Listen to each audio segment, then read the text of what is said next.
Good evening and welcome on behalf of the League of Women Voters of Tompkins County to our program, Fracking with CO2, examining the plan for the Southern Tier. I'm Kay Wagner, co-chair along with Susan Malter of the League of Women Voters of Tompkins County Natural Resources Committee. I want to thank all of those who helped put this program together, including our co-presidents, Sally Grubb and Megan Nettleton, and Susan Lee, who will be fielding the questions at the end of our program. Our co-sponsors are the Broome, Tioga, Cortland, and Steuben-Chaumont chapters of the League of Women Voters.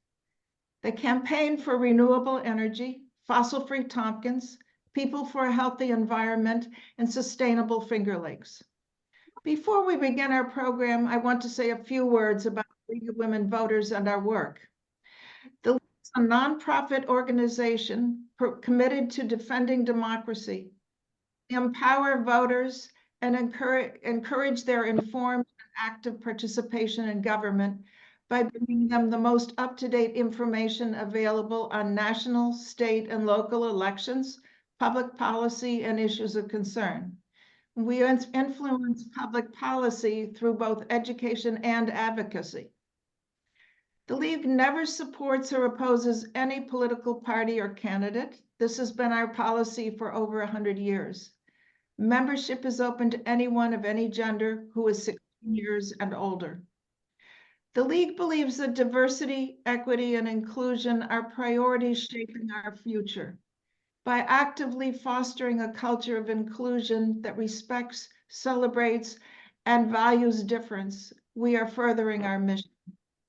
We also believe it is important to recognize the history of our local community and to acknowledge that we are located on the traditional homelands of members of the Haudenosaunee Confederacy, an alliance of sovereign nations who have a historic and contemporary presence on the land. We recognize the painful history of their dispossession and honor the ongoing connection of their people, past and present, community. Before we begin, please note that this program is being recorded. And the recording will fairly soon be appearing on the League of Women Voters of Tompkins County website. You may ask questions by submitting them in the chat, or if there is time at the end, you may raise your hand at that time and we will take more questions. In order to help us see the questions being asked, please use the chat for questions rather than conversations. Just helps us be able to really see the questions. Tonight's speaker is Irene Weiser. Irene is a retired veterinarian and current green energy activist.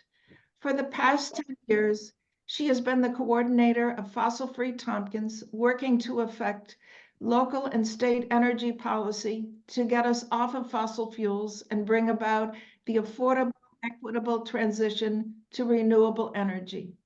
In addition, she was elected to 3 terms as council member in the town of Caroline from 2012 to 2020. During which time she helped get geothermal heating for its historic town hall. Now, there's much more to say about Irene's accomplishments, but one thing stands out in my mind. Irene has an amazing ability to look at complex issues, go down into the weeds to analyze them, and then come back up out of the weeds to help the rest of us understand these issues. And that's what she's going to be doing to help us understand the local CO2 fracking project that's being proposed. And now I turn it over to Irene. Well, thank you, Kay, for those kind words, and welcome to everybody for being here. Thank you for tuning in, and thank you to the League for hosting this meeting. I think it's an important conversation, and I really appreciate the reach that you guys have to not just Tompkins, but Portland and the other counties in the Southern Tier. It's really terrific.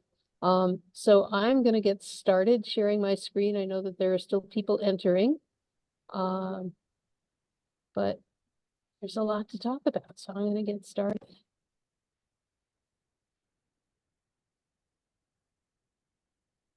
right, so let me switch this over to full screen mode. And we will go ahead and get started.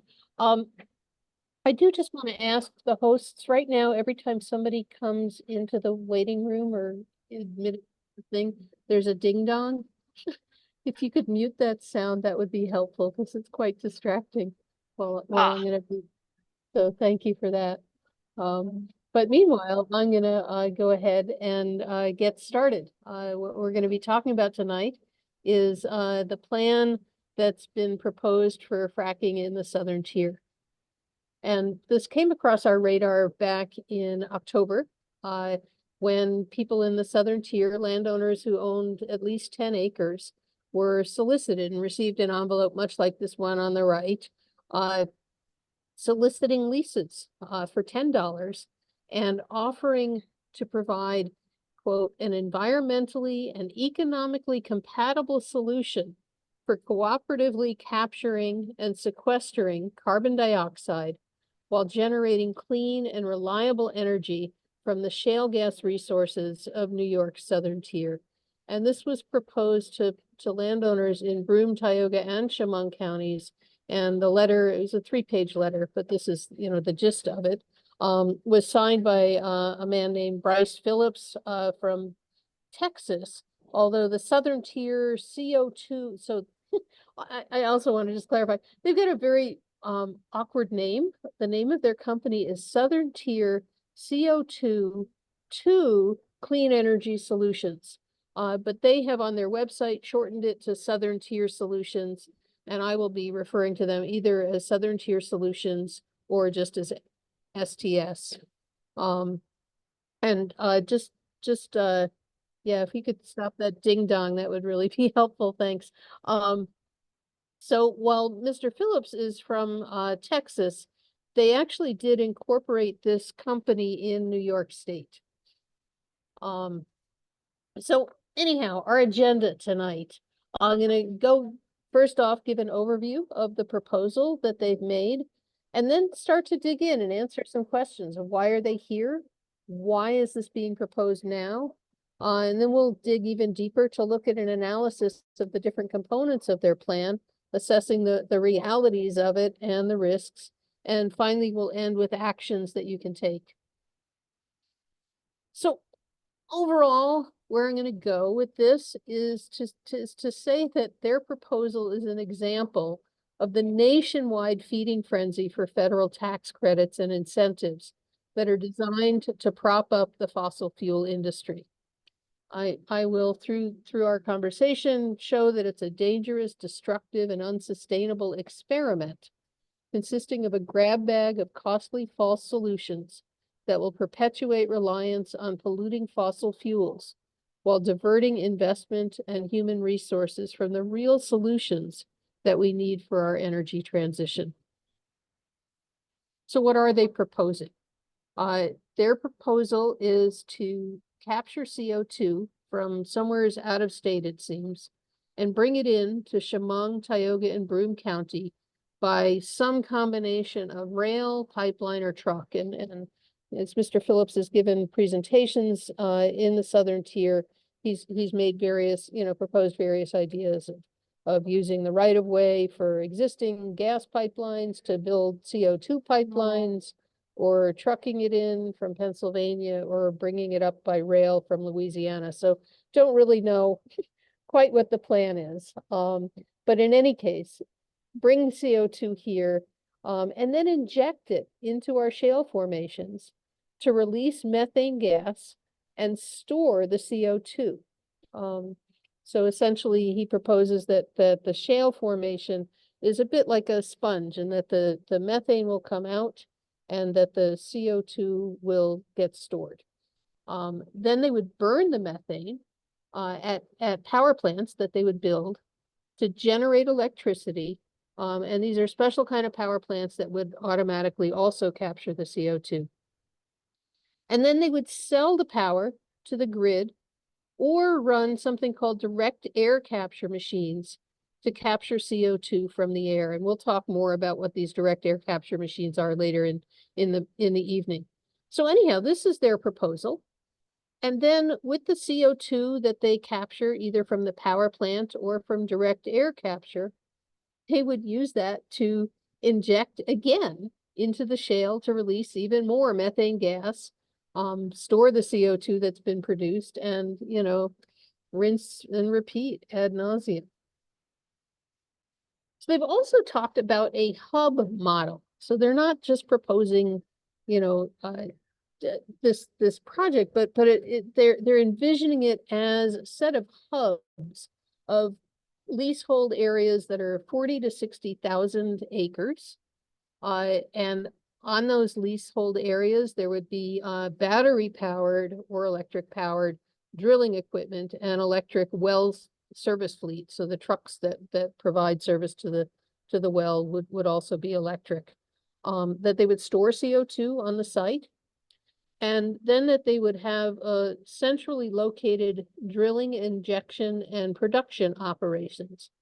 And then they would recover the methane, the CH4, but also as they do that, some CO2 comes out of the ground as well. So then they would need separation equipment to separate those two gases. They would then use the methane that they recover to run a 300 megawatt power plant. And they would need a network of CO2 and methane gas pipelines that link the multiple well pads to the power plants. And then in addition, there would be direct air capture, separation, and CO2 storage facilities. And this is, I should say, is all taken from the FAQs on their website. I'm not, you know, adding anything here. This is all there for anybody who's interested. So that's the hub model. And then here's where it gets really wild, is they want to build 12 hubs, 10 to 12 hubs, and they envision them lasting for the next 35 to 50 years. So I've drawn this cycle, and we'll go through this cycle several times. You're not going to get quizzed on it on the end or anything. I know there's a lot here, but I'll walk you through it. And I want to start at 11 o'clock. Their plan is to capture carbon dioxide from industry and, go put it through a separator, compress the CO2 and feed it into pipelines. And then moving over to 1 o'clock, transport the CO2 from pipelines for use and underground storage. That's something that is called carbon capture, utilization, and storage, or CCUS. They also, sorry, I'm gonna get this out of the way here. They also then would, so bring it here by pipelines, trains, or trucks. Then they would drill and inject the CO2 into the shale, producing, of course, drill cuttings. I should mention these little sausage-shaped things that you see all over are compressors, because compressors need to, pressurize the gas to make it move from one place to another. And so all of this needs compressors. They'll store the CO2, they'll pressurize it, inject into the ground. Of course, when they drill into the ground, it produces drill cuttings that will need to be disposed of. Then they'll recover the methane and sequester the CO2. So again, this little weird purple thing is supposed to be like a sponge, with the CO2 would be forced in, the methane would get bumped out and would come bubbling up. Would need to get separated, but eventually they'd have purified methane. And what they would do with it is either send it for producing hydrogen, but what they really want to do is send it to these things called alum cycle gas power plants that capture their own emissions. And then they would take the emissions, the CO2, compress them and feed them into pipelines. And they would take the power that's generated and sell it to the grid, or possibly to Micron, which is the chip factory that's being proposed outside of Syracuse, and also possibly to satisfy, and we'll talk more about this. Whoa, back up. Sorry about that. Shouldn't have tapped. To talk more about the circle graph here and long duration dispatchable power. And then when they don't need it to feed the grid, they would use it for direct air capture. to capture even more CO2 and compress that CO2 and feed it by pipelines back into the system. So that's what they're picturing doing 12 times over in these 3 counties. They have a very grandiose vision for this. And really, they admit it's a pilot program. They say, and again, quoting from their website, assembling the required oil, gas, and subsurface pore space leases is only the first step in this epic journey. Following the results of our pilot program in the Southern Tier, together we shall develop and deliver the blueprint to this nation and the free world. I'm kind of blown away by this, gargantuan fantasy land that they live in. And I have to say, I don't have the same view. When I read it, it kind of makes my head want to explode. I just can't even consider, because to me, it just seems so wrong. They want to take waste from fossil fuels, CO2, inject it into the ground to recover more fossil fuels, to burn it and create more CO2 waste, only to inject it and recover more fossil fuels. It's just crazy. And further, it doesn't reduce our reliance on fossil fuels, it perpetuates it. It requires more and more land dedicated to drilling and production and processing and pipelines to procure and transport the methane. And then it creates more and more CO2 that must be piped and sequestered underground. And so the idea of spending hundreds of billions of dollars on this false solution instead of the real solutions that we need is infuriating. So it's time for a closer look to see what's really going on with this. And on the right here, there's a map of the Marcellus Shale in green, and underneath it in blue is the Utica Shale. And they're interested, actually, let me just see if I can change something here. Maybe make this a little bit. There we go. Now you can see what it says. Why here? The large expanse of rural lands over methane bearing formations of Marcellus and Utica shales is of interest to them.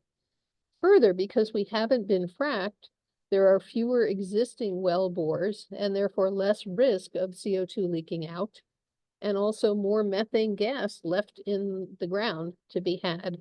They say further that water from fracking would actually interfere with the process that they plan to use. They say that the EPA says that there is over 7 million tons of CO2 emissions annually within 50-mile radius of Binghamton, and that they could use the existing gas pipelines from Pennsylvania that lead into New York as a right-of-way for their CO2 pipelines. The climate law mandate in our state, the CLCPA, requires 100% carbon-free generation by 2040, with only limited options for dispatchable long-duration generation. Dispatchable long-duration generation means that when there's no wind or sun, we still need power. And if that happens in the winter, gray, cloudy days for days on end with no winter, what are we going to do? So we need some sort of power supply when the wind isn't blowing and the sun isn't shining. And they envision that their power plants could meet that need. And then they also picture that Micron will need their power supply. So that's the why here.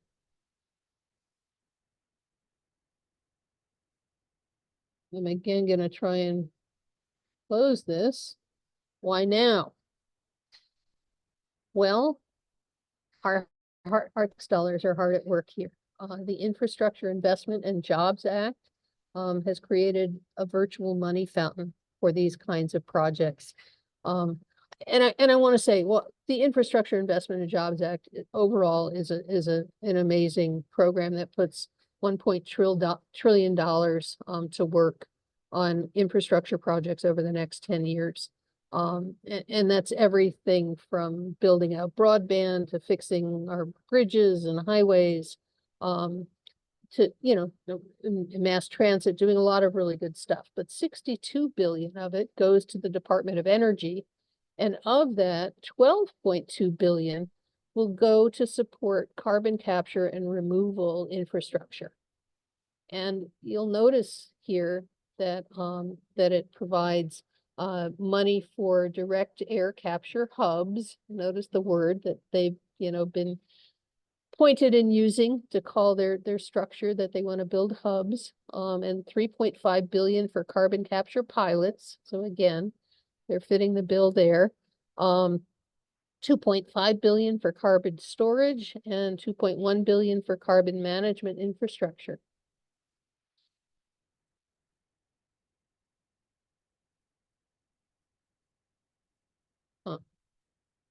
We have a second here. For some reason, my slide is not advancing. Don't know why.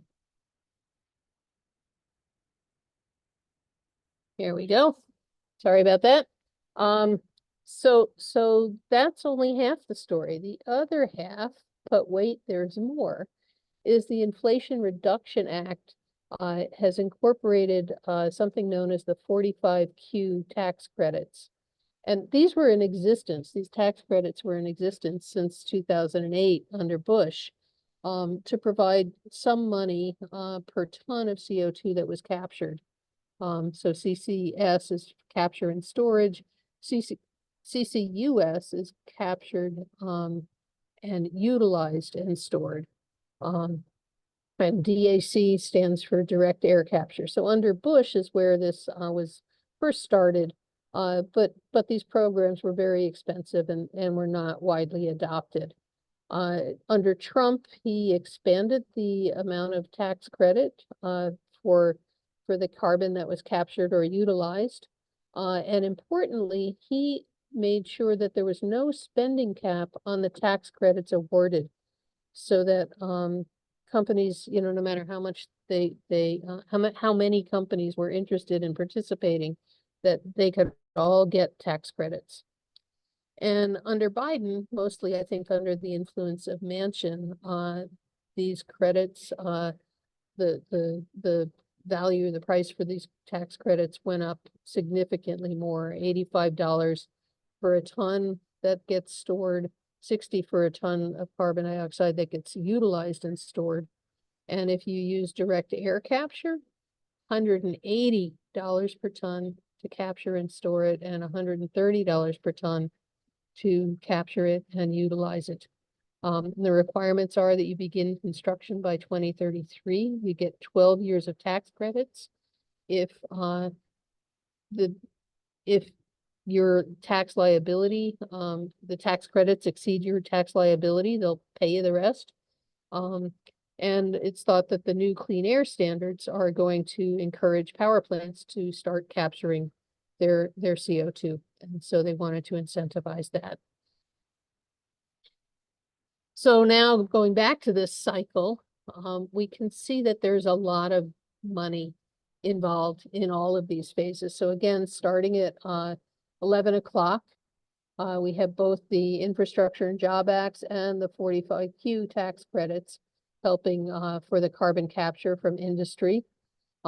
Infrastructure and Job Acts going around to 1 o'clock, supporting the development of pipelines and trains to move the carbon, and again, infrastructure money to help with CO2 storage.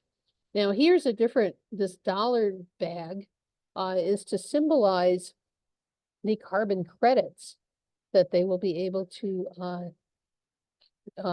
market. So companies that are polluting will be able to buy carbon offsets, carbon credits, to say, hey, bury that equivalent of CO2 in the ground. And so that actually becomes a moneymaker for the company. And then further around the circle, the sequestration of the CO2 in the shale is eligible for tax credits. They can sell the methane both to power plants or to other markets. they can sell the power. They can compress the CO2 and get tax credits for that. The Infrastructure Act will help build the power plant. And the Infrastructure and Job Act will both help build the capture, direct air capture, and pay a premium for the CO2 that gets captured and then utilized. So that is our tax dollars are at work, and that's why this is happening now. So now let me go back up for just a second. We're gonna go piece by piece around this circle. So again, starting at 11 o'clock, we'll start by discussing in more detail capture of CO2 from the industry. And I wanted this is a very simplified diagram, and it's basically the level that I understand it at. So I thought I'd share it with you, which is how a carbon capture system works at a power plant. Is the power plant normally would emit gases up through their stack, their chimney. But now instead it gets diverted into a solvent or filter that captures the CO2, and the rest of the gas is still allowed to be emitted. But the solvent is then heated up, so the solvent is able to be recycled. You heat up the solvent, and you separate out the CO2 bubbles off and is captured, and then the solvent is reused to capture more of the CO2 that's being emitted from the power plant. So that's the basics of how carbon capture works from an industrial source. These are very expensive to build. It's a lot easier to draw a diagram like this than it is to actually build these. And they've been found to be so expensive that it makes it hard for the power plants to compete with renewable energy. It's also very energy intensive to operate these because of all of everything that's involved in moving the solvent, heating the solvent, capturing the CO2. Something that's not shown here is that after you capture the CO2, you have to dehydrate it, heat it up to get any water vapor out of it, and then compress it. So all of that requires energy as well. So they're very energy intensive and costly to operate, which ultimately means that the cost of electricity goes up. To invest in these, because they are expensive, results in sunk costs. The fossil fuel users have invested in this, and that means they're going to prolong the use of CO2 to go with these kind of capture projects. And this is a really important piece, that other pollutants are still emitted. So, as we know, power plants emit all kinds of awful stuff into the air, very fine particulate matter, and also any number of different gases that contribute to smog and other kinds of pollutants that cause health impacts. And those would still be emitted. So, not only are we doing this, but insofar as many power plants are located in areas where there are people living in, disadvantaged, vulnerable communities where already there are health impacts, this doesn't really help them that much. In fact, it looks like a false solution for them as well. And I guess here not shown is that you have to dehydrate, pressurize the CO2 for transport. So that's a little bit of a snapshot of what happens to capture the CO2 emissions. You may be able to tell not something that I favor. I got curious, where are these CO2 emissions that they say are within 50-mile radius of Broome? And it ends up that there are 3 plants in the big red pentagons here. 2 of them are power plants, and I believe this middle one is a paper manufacturing company, and they each emit obviously a substantial amount of CO2 per year. So whether that's where they intend to bring in the CO2, I don't know. I don't know whether these industries would invest in the carbon capture equipment, but I got curious, so thought I'd show you. So next, moving around the circle, this is to the 1 o'clock position. We're now talking about transporting CO2 by pipeline. And so I want to introduce you to the map here, and also just let you, first of all, just thank Karen Edelstein and the Frac Tracker Alliance for working to develop any number of the maps that we'll be using in this presentation. For me, it really helps to be able to visualize what are they actually talking about and where would it go.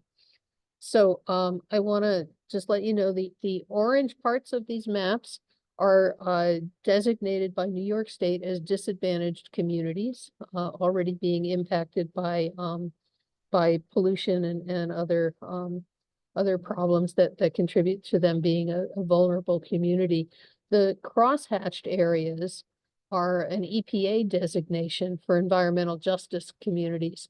And there's certainly overlap in some of the areas, but the standalone areas, I think, if I recall, they are areas with landfills. And then these blue lines are the pipelines that come up from Pennsylvania and potentially, as you know, they've talked about, would be the right of ways for bringing in CO2.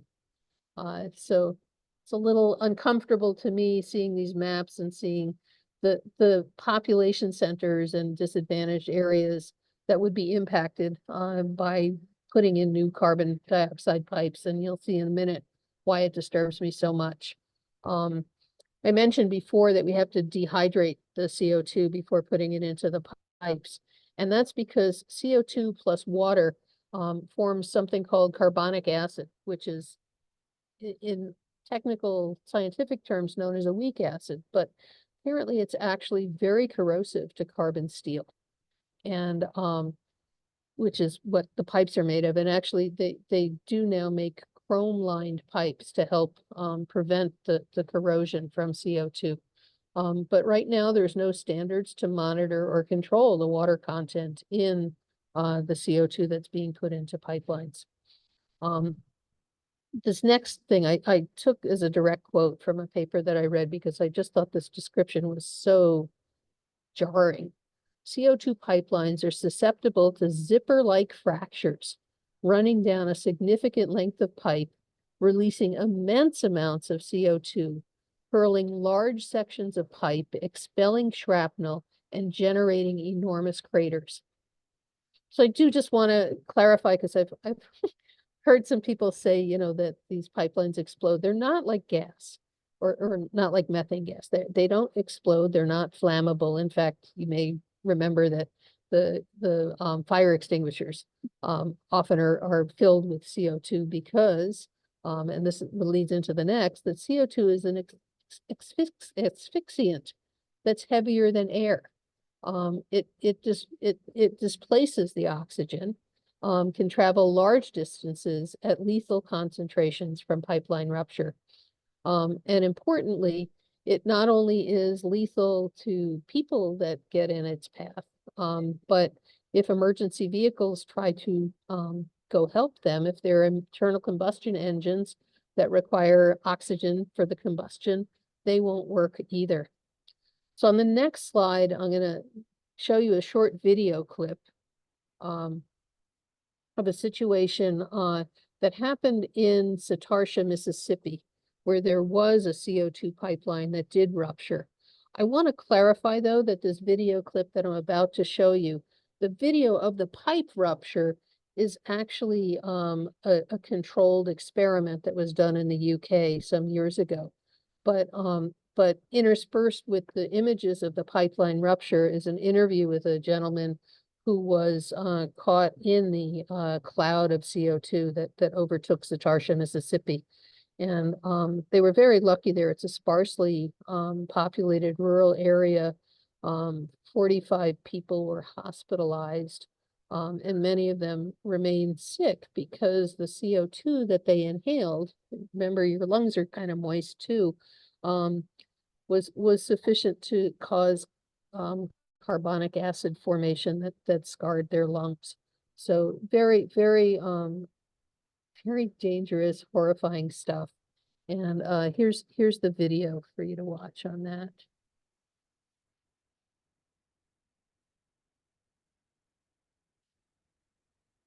And we went up there and we fished to have a nice time. And we were on our way back And yeah, around about 7 o'clock, I saw a big explosion. I was there when it happened. It actually just, boom, big cloud of smoke went up in the, whatever went up in the air. And I called my mother immediately. And I told her, I said, Mama, this pipeline that blew up down here, we on our way to come get y'all. And by the time we turned on Prairie Creek Road off number 3, the car just shut off and went dead. And my cousin, which is Victor Lewis, he was driving at the time. He said, cuz, the car cut off. As soon as he said that, that was it. We woke up at the hospital. So you passed out at that point. Yes. Okay. Now, we have also. So let me just take you back to again, look at where these pipelines would run. Can't say that I would be at all comfortable with the thought of these pipelines running through this level of populated area.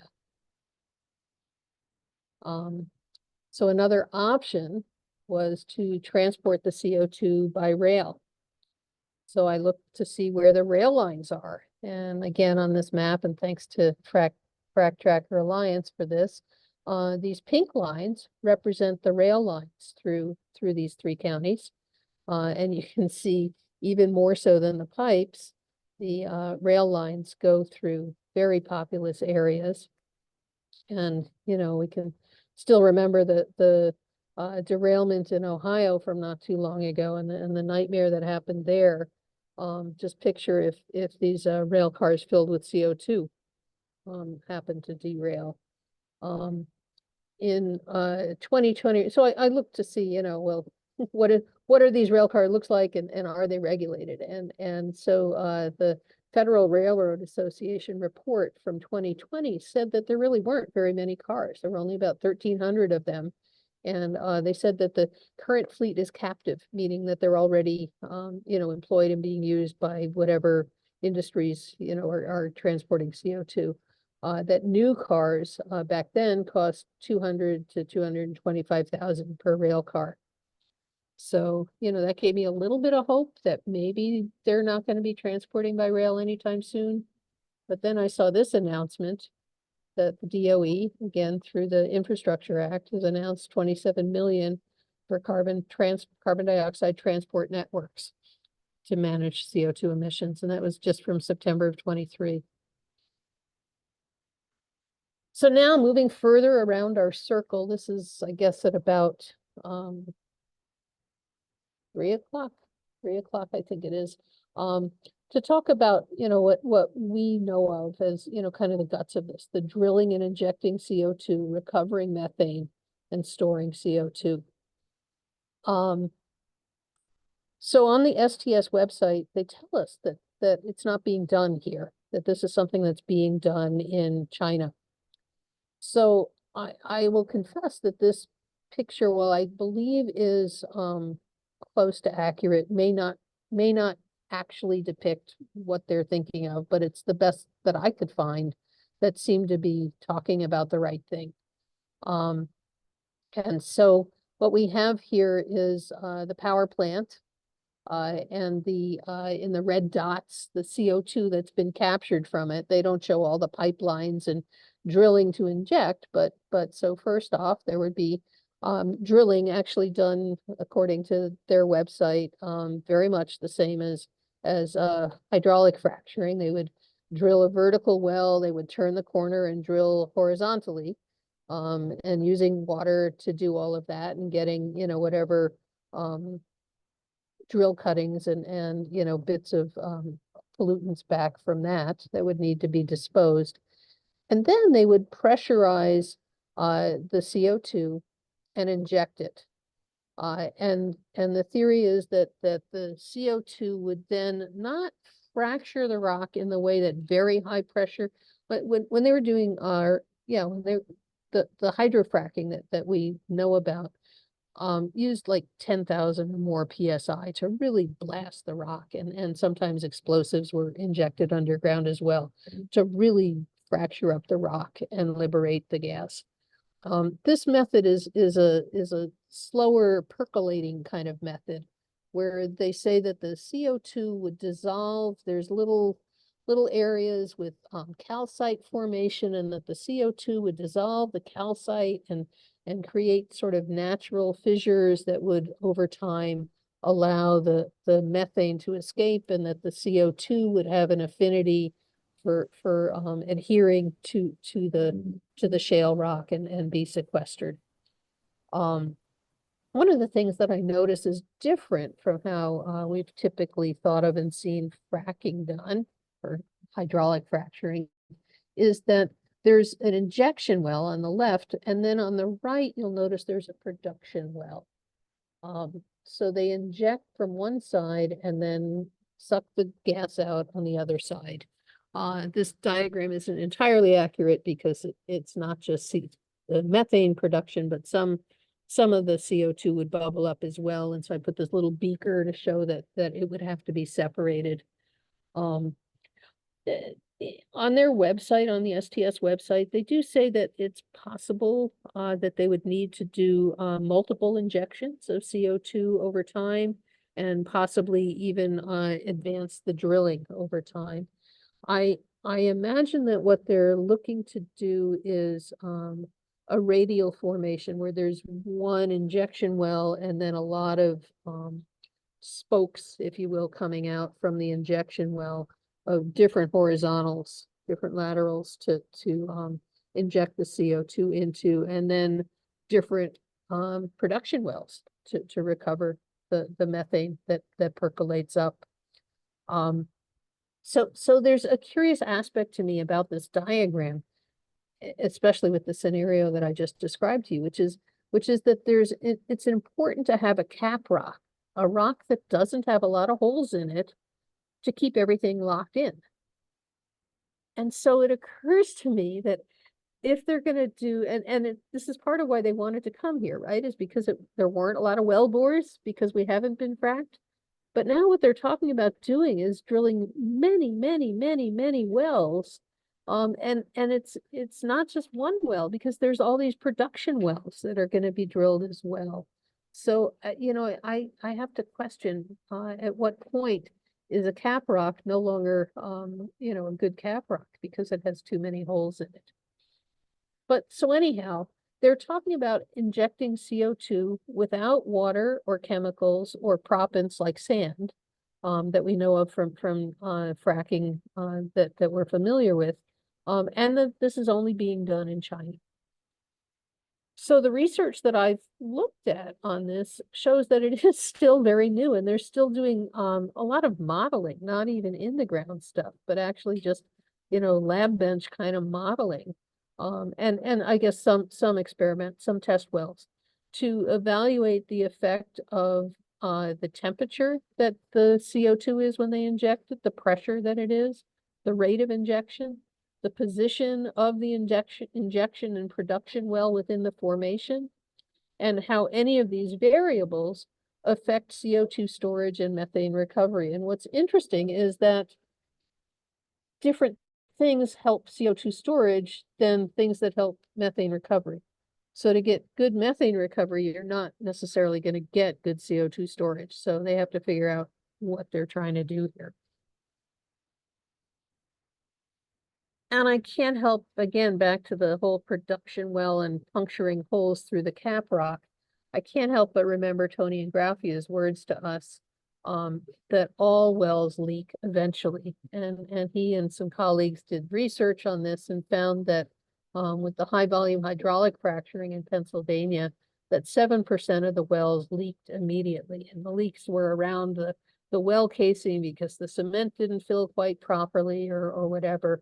But also that there are many pathways for the gas that's in the ground to migrate, where it doesn't come necessarily up through the well casing that you've put in. And so some leakage will inevitably occur. And we've already talked a little bit about water and carbon dioxide combined to form carbonic acid, which could dissolve the rock, could dissolve the cement around the well casing, could dissolve the soil and leach heavy metals into the ground or drinking water, or even just acidify the drinking water. and especially to the extent that there are fissures or abandoned wells that offer pathways for leakage, the CO2 waste could potentially acidify and permanently contaminate underground aquifers, poisoning our drinking water for millions of people. So I got curious as to, well, you know, I know that we haven't been fracked, but are there wells here in the southern tier? And in fact, they are not horizontally fracked wells, but they are reservoir wells, you know, where there actually was a big pocket of gas underground. Most of them were below the Marcellus formation. So that's where all the orange dots are.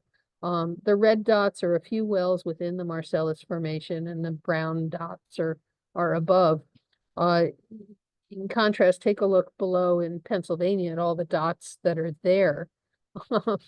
We certainly, you know, that's getting to be Swiss cheese if you think about your cap rock. But even just looking at this, I think about how good are these cap rocks that we need to rely on for this process to work and actually sequester the CO2.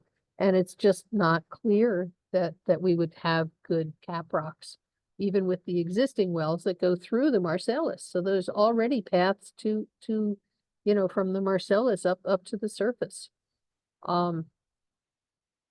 So I got also, again, curious to see where are the aquifers and what would be at risk.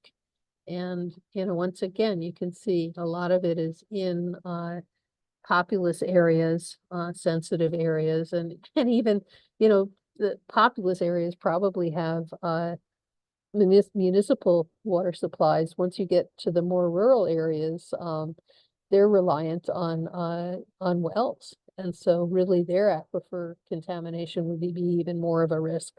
So just again, not something that seems a comfortable choice to move ahead with.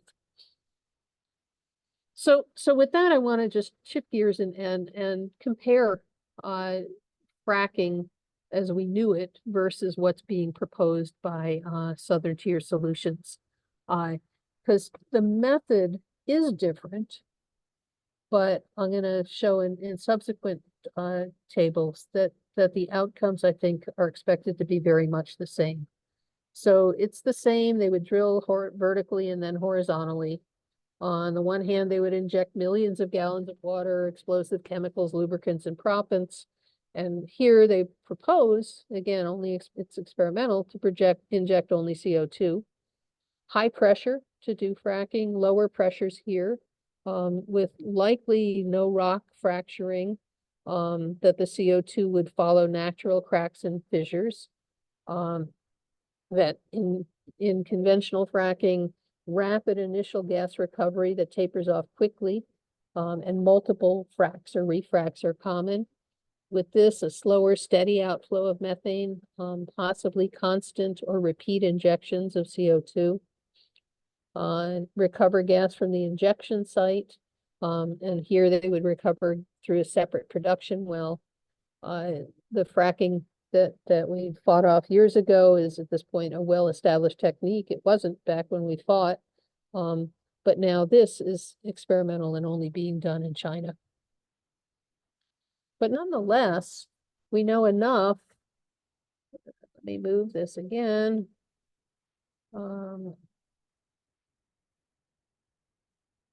We know enough about fracking to know that some of the frackings were caused by the chemicals that they injected, certainly. But a lot of the problems were not caused by that, but are caused by some of the other elements. And so the health impacts, even though the process is different, the health impacts would be similar. With conventional fracking, chemicals and risks of spills. With this, we talked about already high pressure CO2, and the resulting intoxication, seizures, asphyxiation, brain damage, and death. The exhaust that comes out of a well when you drill a hole into the bowels of the earth, there's not just methane down there, there's all kinds of gases, many of which are known to cause cancer, and also radioactive dust that escapes when drilling and whenever the well is open. And that wouldn't change when we drill for injecting CO2. It's the same, you know, gas stuff that comes out of the bowels of the earth. There would be leakage of chemicals. In this instance, we talked about how the water combining with CO2 could find pathways and leach heavy metals and acidify drinking water or you know, make it toxic from the metals. Seismicity, earthquake formation, with fracking, it usually was caused by burying large volumes of fracking waste deep underground. This would be lower pressure, lower volume, shallower formations, so a much lower risk of earthquakes. Processing with separators, compressors, gas storage, vent, all of these vent to the atmosphere and release greenhouse gases and other pollutants, and it would be the same.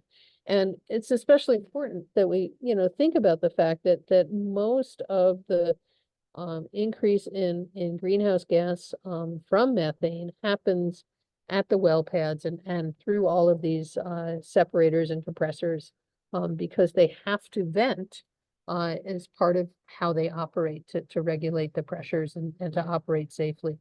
So that would all be the same. Long term, we know that there are severe health impacts from fracking, including low birth weights, cancer, heart and respiratory disease, shorter lifespan.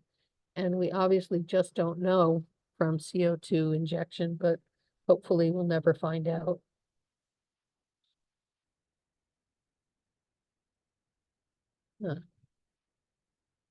And again, having problems. Okay, sorry.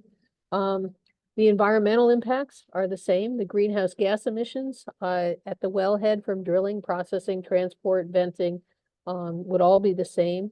The problems to the environment from pipelines of soil compaction, environmental fragmentation, degradation, greenhouse gas leakage would all be the same. Noise from drilling and compressors and trucks would all be the same, which cause stress and cardiovascular problems, decreased fertility and milk production in farm animals, and decreased property values. And the lighting at night from construction would all still be the same and cause problems to wildlife and to people's circadian rhythms. And the social impacts would still be similar to fracking of possibly fewer trucks, so maybe not as much in the way of road damage, but these are very dangerous, high injury and high death rate jobs. Higher paid workers come from out of state. That's at this point well documented. The influx of workers increases housing costs above what local people can pay, which would result in increase in homelessness and displacement from local residents. Increase in crime is well documented in areas where there's active drilling and influx of temporary workers. Schools similarly have to deal with an influx of temporary workers and students and have to figure out how to manage either larger classrooms or building more and hiring more. And there's a huge volume of toxic waste from the drill cuttings that must be disposed of, and radioactive drill cuttings have already been found in our landfills from fracking wastes.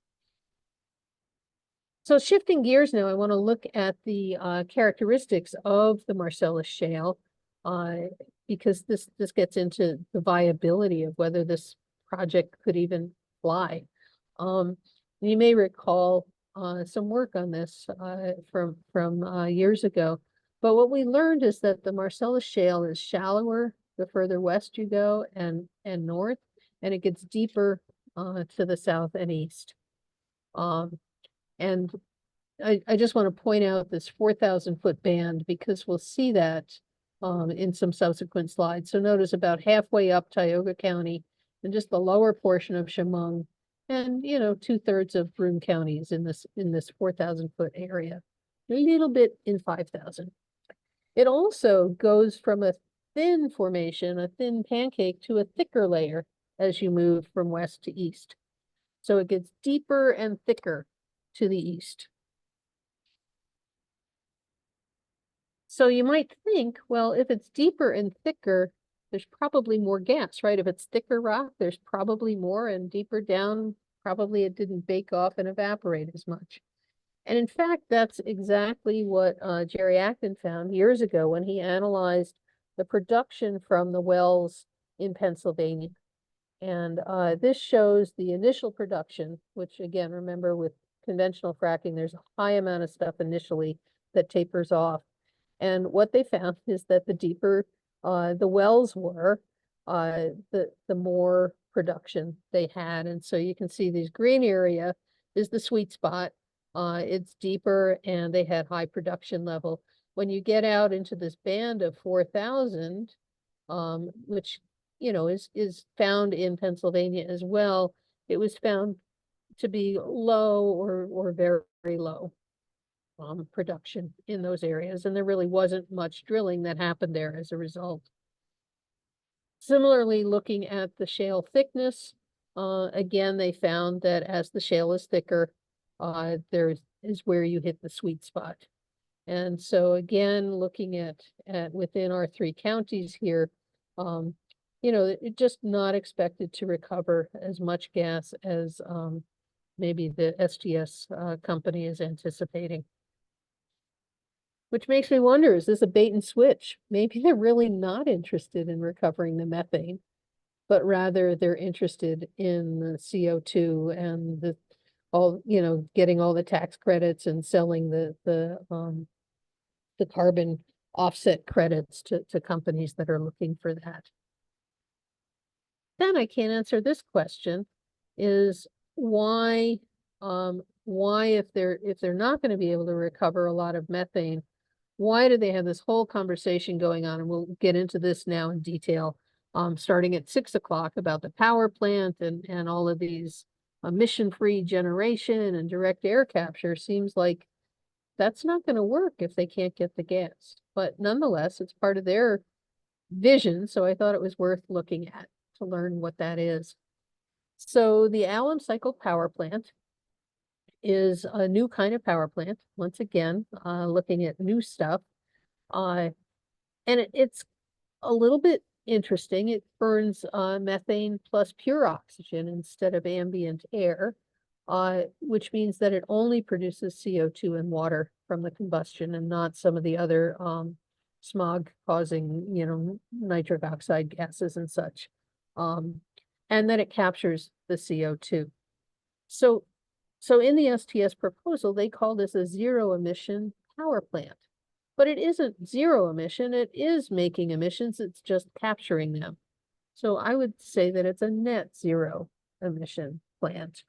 Right now there's one 50 megawatt plant operating in Texas, and they're building a 300 megawatt one down there. But for both of the plants, they took longer and cost more, and the 300 megawatt plant is far behind its completion schedule and costing much more. So I don't know, you know, at what point that will even get hooked up to the grid. So right now there's only one operating alum cycle power plant in the US. And apparently the emissions from it are greater than what they had expected, and its level of efficiency of operation to generate electricity is lower. So, so anyhow, Southern Tier Solutions proposes using the power from these power plants for 3 different things: dispatchable long duration power, the micron chip factory, and the direct air capture technology. So let's take a look at what each of those are and what they're proposing.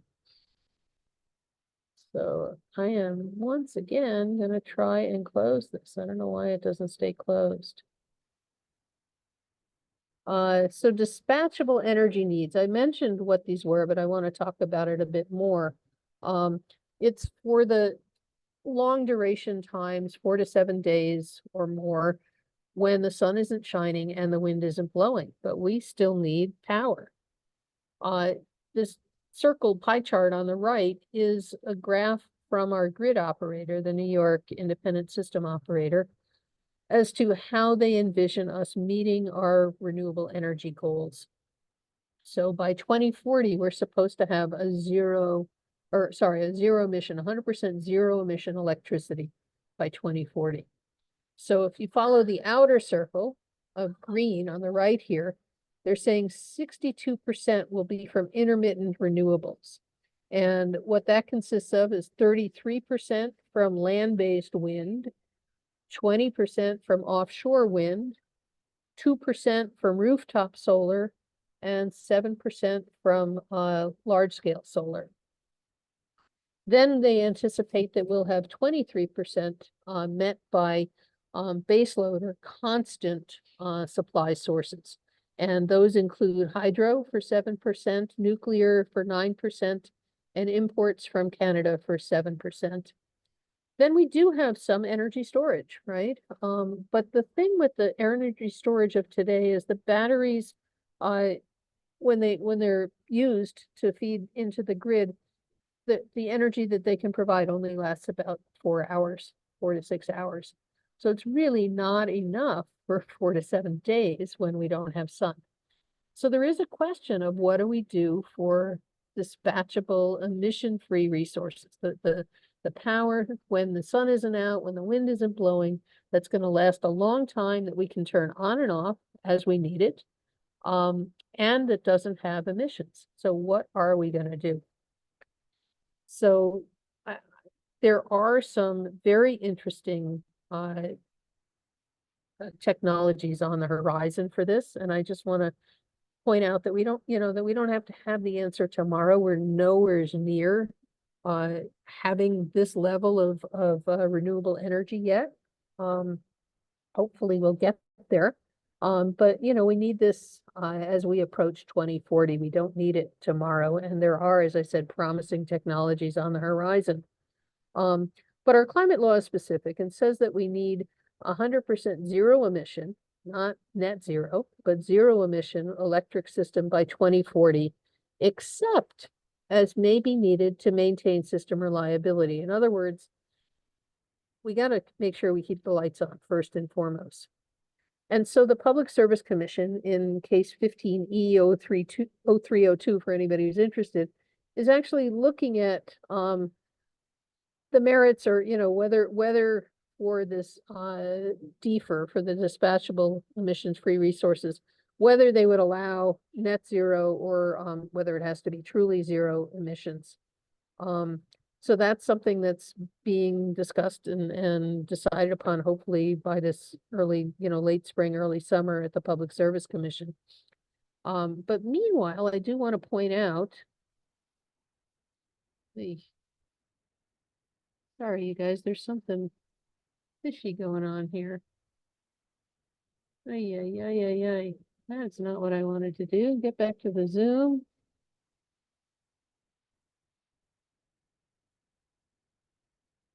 Move this window away from the shared application. I don't even know what that means. Ay, ay, ay.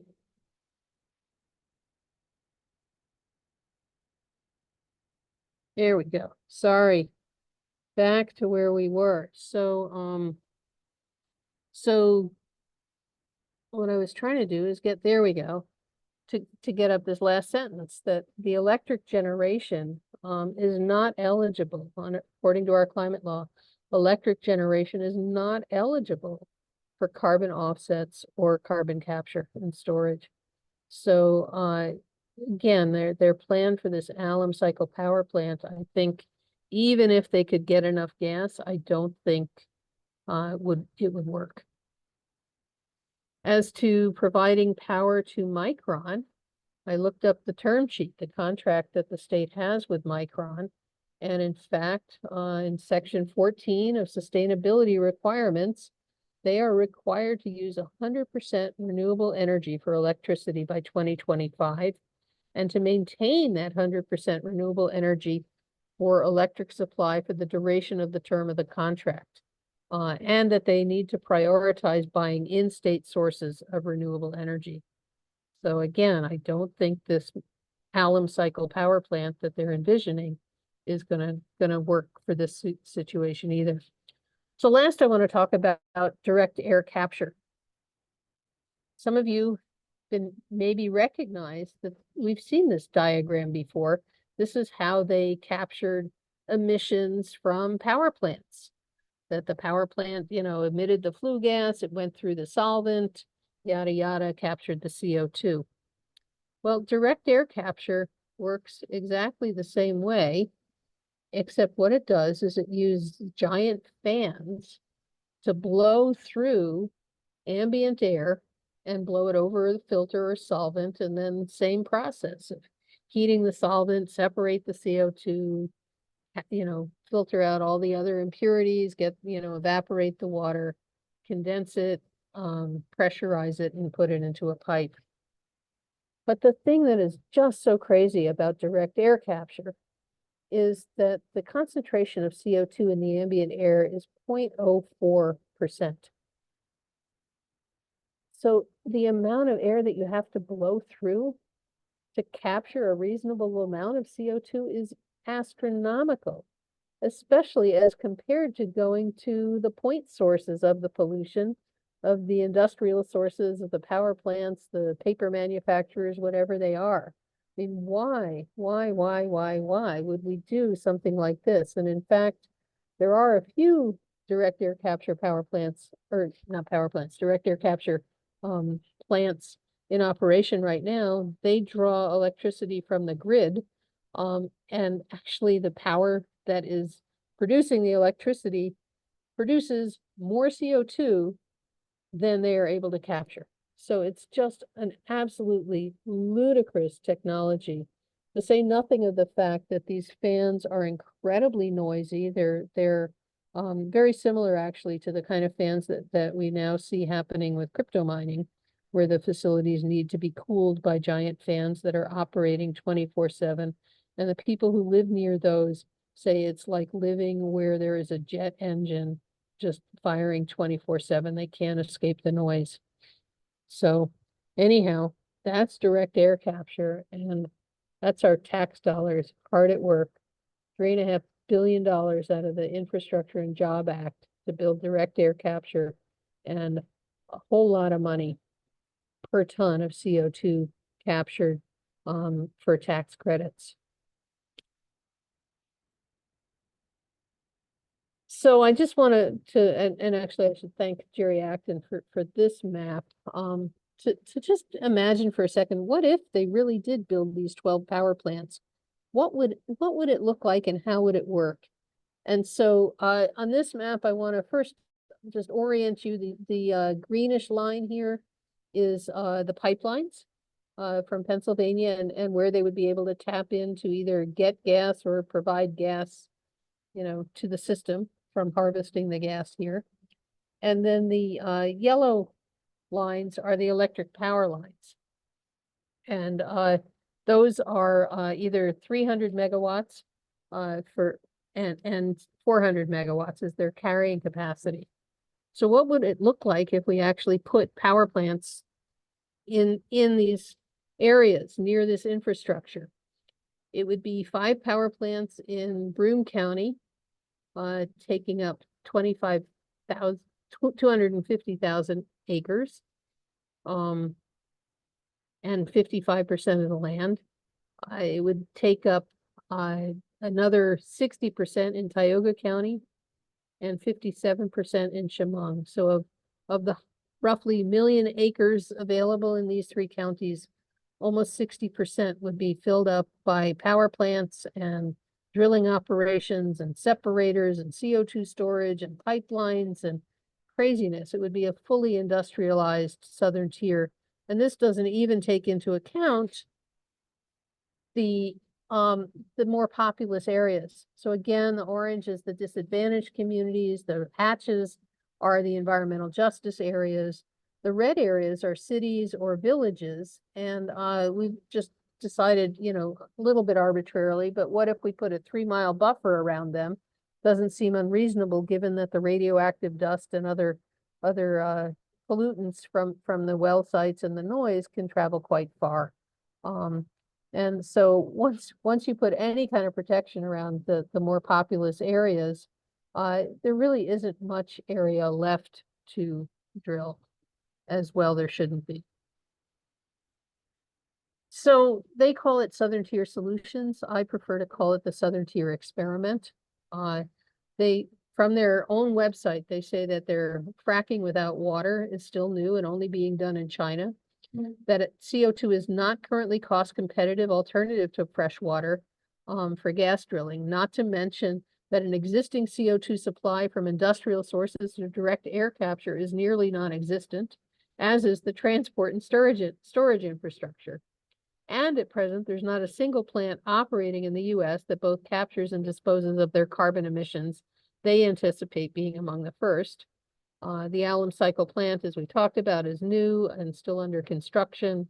And the direct air capture technology is crazy energy intensive and not much CO2 being removed. So to summarize their proposal, and this is the last time you have to look at this yikes circle thing, we have expensive technology at 11 o'clock that harms disadvantaged communities and prolongs the use of fossil fuels. Habitat disruption, moving over to 1 o'clock, habitat disruption from the pipelines and compressors and leaks and ruptures and asphyxiation. Drilling releases all kinds of toxic and radioactive dust, and drill cuttings that have to be disposed of, and potential for heavy metals contaminating groundwater. The whole process is experimental. The long-term sequestration is uncertain, especially as they drill more and more holes in the capstones. The alum cycle power plant doesn't comply with the CLCPA. The direct air capture is noisy, inefficient, and energy intensive. So to summarize, there's a saying in Texas, all hat and no cattle. It's sort of like all talk, no action. And, you know, to summarize here, they've got no method to bring CO2 here, not much gas to drill for. The net zero power plant doesn't comply with our climate law. The Micron contract requires 100% renewable. CO2 injection and sequestration is unproven and very high risk. So, you know, all hat, no cattle, a lot of BS, and a lot of money floating around as far as I can tell. So I hope that I've shown you that this proposal is an example of the nationwide feeding frenzy for tax credits and incentives designed to prop up the fossil fuel industry, and that it's a dangerous, destructive, unsustainable experiment consisting of a grab bag of false solutions that will perpetuate reliance on polluting fossil fuels while diverting investment and human resources from the real solutions we need for our energy transition. So what do we do about it? Well, thankfully, there's a bill that's been, and I have some really exciting news to say. A couple of weeks ago, this bill was passed in the Assembly, and just this afternoon, thanks to Leah Webb, the bill was passed in the Senate. So thank you, Leah Webb, for leading on the Senate, and Assemblymember Anna Kellis on the Assembly side. This bill has now passed in both houses and will soon be going off to the governor. And it's a very simple modification to our current fracking ban, which says that we will not use, in addition to not using high volume hydraulic fracturing or carbon dioxide to complete or recomplete our gas wells. And also thanks to the League of Women Voters that recently approved this legislation on their behalf and provided a memorandum of support. So what's left to do is call Governor Hochul.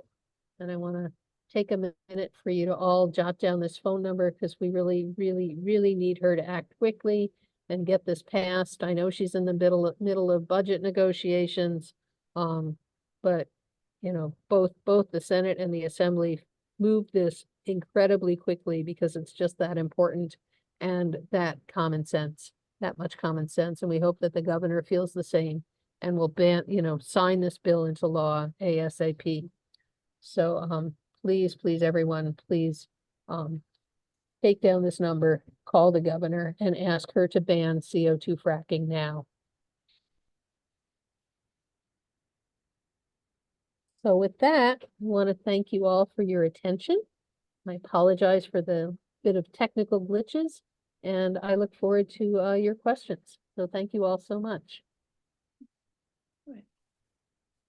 We do have some questions here for you. Ken has asked, where has this been done and at what scale? Yeah, so I think Ken, probably you heard that it's being done in China and still experimental. Great. And he also wondered what we can offer as a nation as an alternative that's more sure and ecologically compared to this proposal.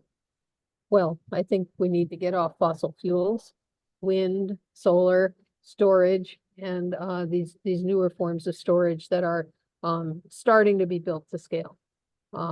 that will last for the longer durations. Great, thank you. Barbara has asked if Cornell is using CO2 fracking. No, they're not. Okay, great. No. And Reggie made this comment while we were hearing about the incident that harmed people in Mississippi, and raised the comment of other creatures in the area that would have been harmed besides humans. Yeah, absolutely. Absolutely. Tom has a question about CO2 that's used in carbonated beverages. How is that not highly toxic? Well, it would be, Tom, if it were super highly pressurized and we were inhaling and consuming unfathomable volumes of it. I can tell you, people with COPD and asthma have a harder time expelling carbon dioxide from their bodies. I used to be a veterinarian, so I kind of know the medical on this a bit. Animals would get asthma and COPD too. And as they can't exhale the carbon dioxide, their blood becomes acidified, and if it gets really serious, their organs can start to shut down. So CO2 is no joke. It's just, the little bit that we get in our soda water is nothing like the kind of concentrations and pressures of the high pressure CO2 that's used for this. We have a question from Joel wanting to know, would radon gas be more readily released from this process? Yeah, Joel, absolutely. That is, in fact, when I talked about the radioactivity and the radioactive gases, that's exactly. Great. And from Patrick, has a comment that CO2 is already transported regularly by trucks for use in industry and in restaurant use. That's true, Patrick. No question. It is transported. But I think, the volumes that we're talking about here are just extraordinarily different. And I believe also the pressures would be. They're just really starting to build out a CO2 network of pipes across the country. There's some 5,000 right now, mostly in the West and the South, where there's been a lot of oil and gas drilling. The predominant industrial use for CO2 is for enhanced oil or gas recovery, or oil recovery in those areas. We have a comment from Reggie saying what we need with the land is more regenerative farming and efforts to restore biodiversity. Industrialization flies in the face of both of those. Yep. And let me scan down here. I think there's quite a few comments about the program that aren't questions.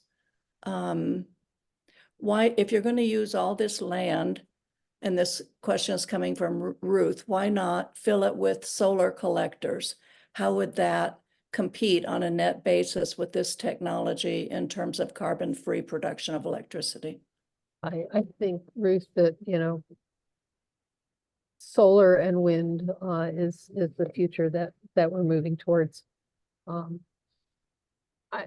prefer, to the extent that we can keep the land available to be farmed and have more wind, I think makes sense. But there's a lot of areas where there isn't enough wind, and fallow fields. I hate to see really perfect fertile farmland being used. But I think there are, again, ways that are being looked at to do both solar farms along with agricultural farming at the same time. Right. And Myra asks a question that looks perfect for our last question tonight. Wants to know what the title of the bill is that we're asking the governor to sign. I honestly, I don't have the title of the bill offhand, but just let her know to ban CO2 fracking. She'll know what the bill is. Okay. All right. Thank you very much. Sure.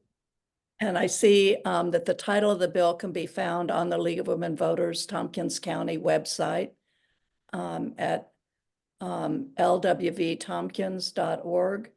And you can see that in the comment in the chat section. Yeah. So thank you so much, Irene. What a wonderful talk. You're welcome. Thank you. And, Thank you for inviting me, and I, I again want to thank, I saw Miles Burnett on the call from Senator Webb's office. And I just want to thank again Senator Webb and Assembly Member Anna Kellis for moving this bill so quickly and really jumping on it to help protect us. it was very exciting to learn about 6 o'clock today that it had just gone through the Senate. So that's wonderful. And I want to make sure everybody knows that since we're recording this, it will be on our league's website. And if you can't remember that whole thing that was just on the chat, if you just go to lwvtompkins.org, and you'll just find things there. It's not too hard to find things if you don't have the whole link. And so I think that's basically it for now. Any other questions? But I guess I just want to thank Irene, and I want to thank our co-sponsors and everybody who worked on putting this program together. And say goodnight to everybody. Great.